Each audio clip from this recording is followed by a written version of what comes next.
8-Bit Dylan! Time for the intro to my videos. Just make weird noises with your mouth. Ba-ba-na-na-na-ba-ba-ba-doo. Ba-ba-na-na-na-na-boo-ba-ba-dow.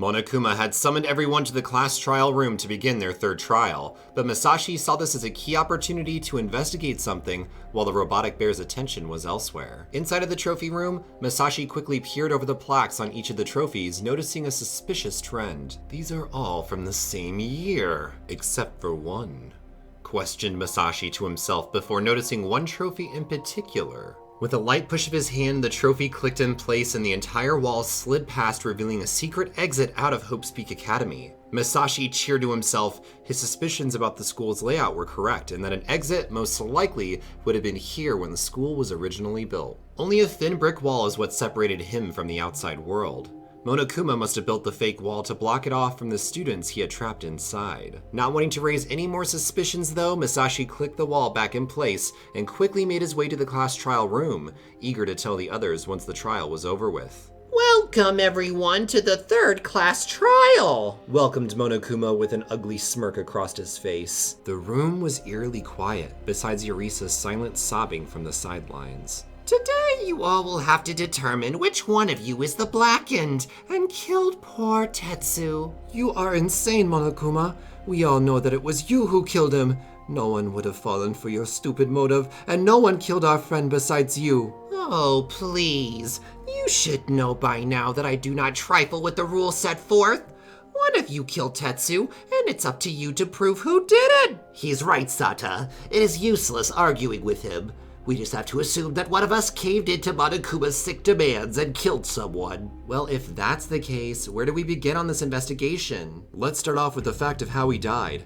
Monokuma's file stated that he suffered from both a deep stab wound on the left side, as well as a cranial fracture on the left side of his skull.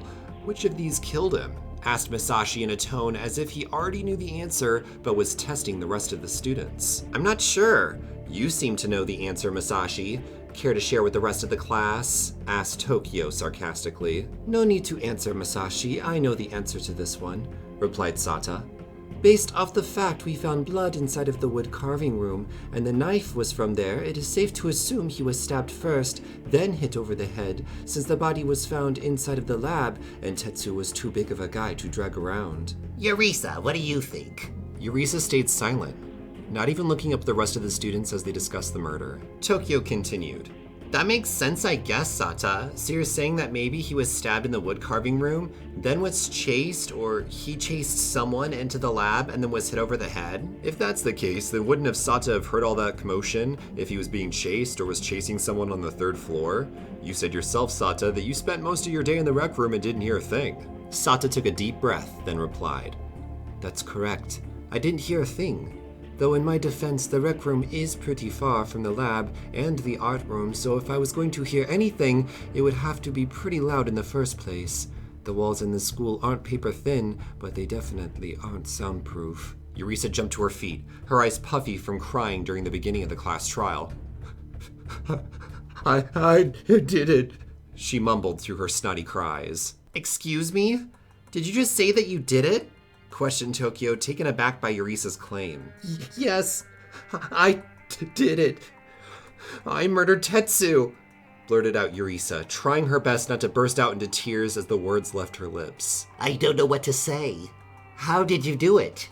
Why did you do it? Yurisa took a deep breath and told her story. Tetsu and I began to form a great friendship. Him and I, with the discovery of the art room, were super excited to be able to let our creativity flow through art, even though I don't really consider myself an artist.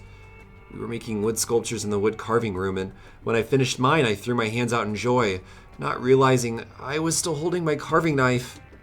I accidentally stabbed Tetsu in his side, and Yurisa takes a deep breath before continuing. He started bleeding a lot. Most of it was soaked up by his hoodie. I didn't know what to do, but he started yelling at me and chased me down the hall holding the knife I stabbed him with. I tried to hide in the lab, but he quickly caught up to me and tried to attack me in retaliation with the carving knife. I saw a hammer on the table, so I had no choice but to hit him over the head to stop him from trying to kill me.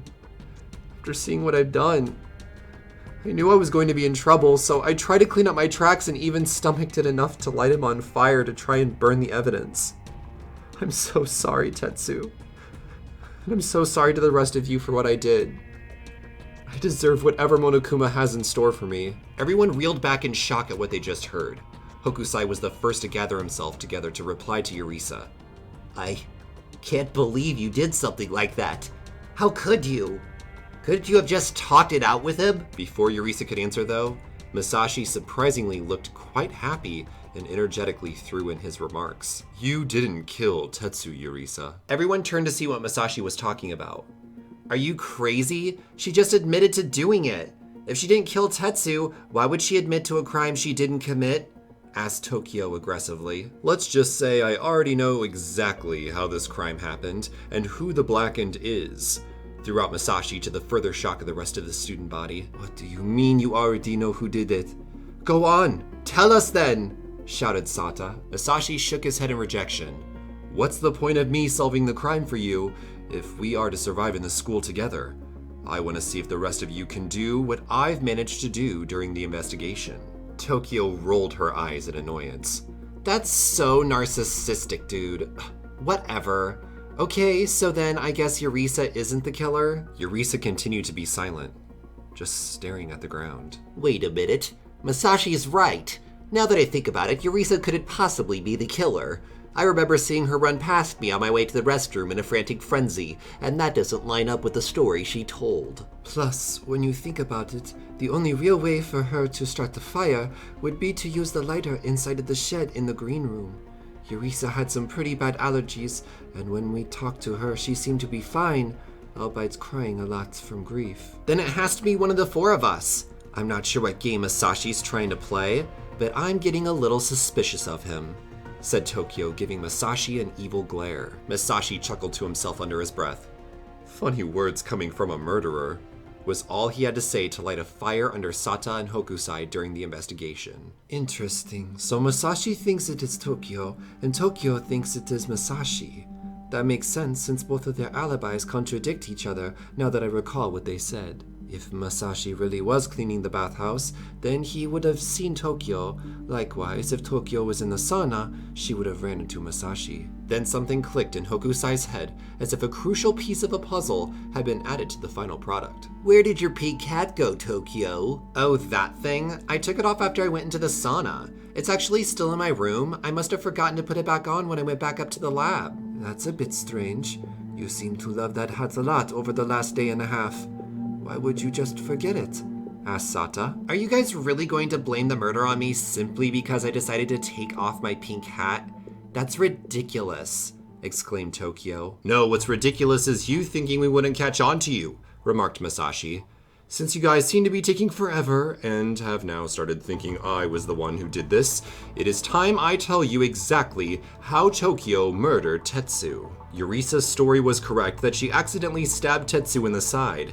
Immediately regretting what she did, she carelessly ran downstairs to the nurse's office in order to grab medical supplies to fix Tetsu up. Tetsu, on the other hand, must have been pretty angry with what just happened and remembered that medical supplies were in the lab. He thought that Yurisa had ran over there to grab some bandages. With the carving knife in hand, we know this because of the blood stain on the handle of the knife.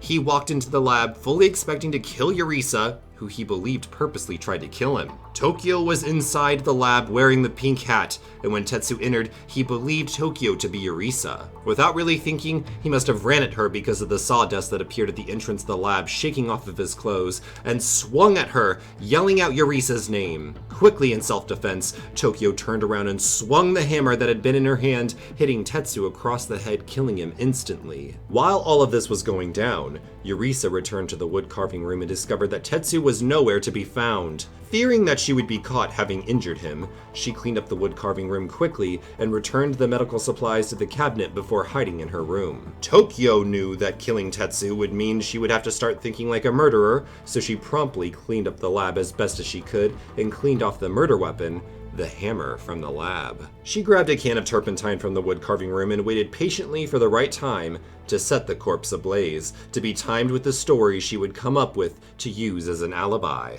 And that's how Tokyo Sakaguchi became the Blackened. Tokyo's eyes began to well up, tears trying hard to break free. I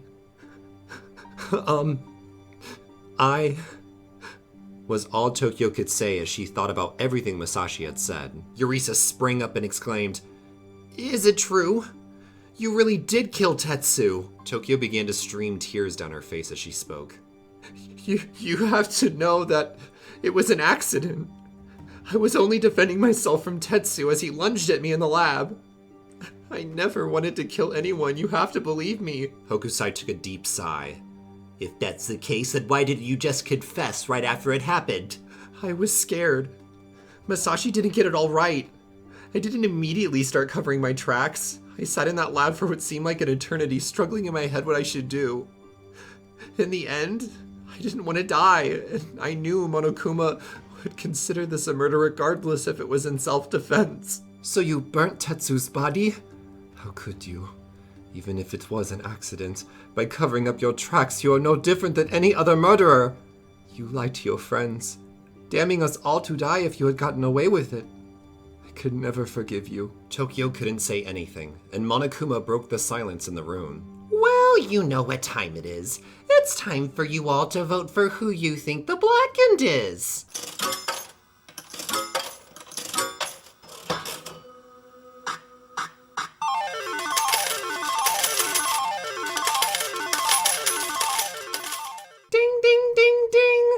Congratulations, students! You have found the guilty party. Tokyo, you are the Blackened. I know. I've accepted my fate. I've got just the execution for you. Time to become the pop star like the ones you idolize.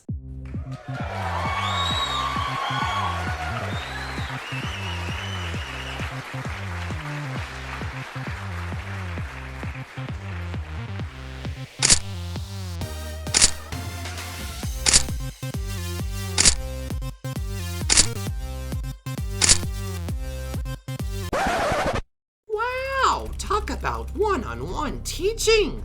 There are only 4 of you left in my class. No one could say anything. They just lost 2 friends this night, and a sorrowful dread hung over them like stormy clouds. Sleep would be something that would not come easy, for nightmares would tear through their dreams at night. Shadowy images of those they had lost, and those they may lose in the coming days. Thank you guys so much for watching this episode of The Sims 4 Danganronpa. I apologize for the long wait on this episode. I was torn on whether to end this series or not, because I'm gonna be honest, no one solved the mystery 100%. The closest user to solve it was JJ Valentine, so congratulations to you, even though you really only solved like 80% of the mystery and several of your facts were off. Consider this a warning. You will not get any more free passes in this series. If someone doesn't solve the next case in the next episode by at least 90%, then the Blackened will get away with the crime. Make sure to hit that like button down below, subscribe for more content, and don't worry, more videos I swear are on the way. And comment what you think will happen in the next episode. I'm 8-Bit Dylan, I'll see you guys in the future with another video, and until then, stay awesome, stay beautiful, you lovely people. Bye bye.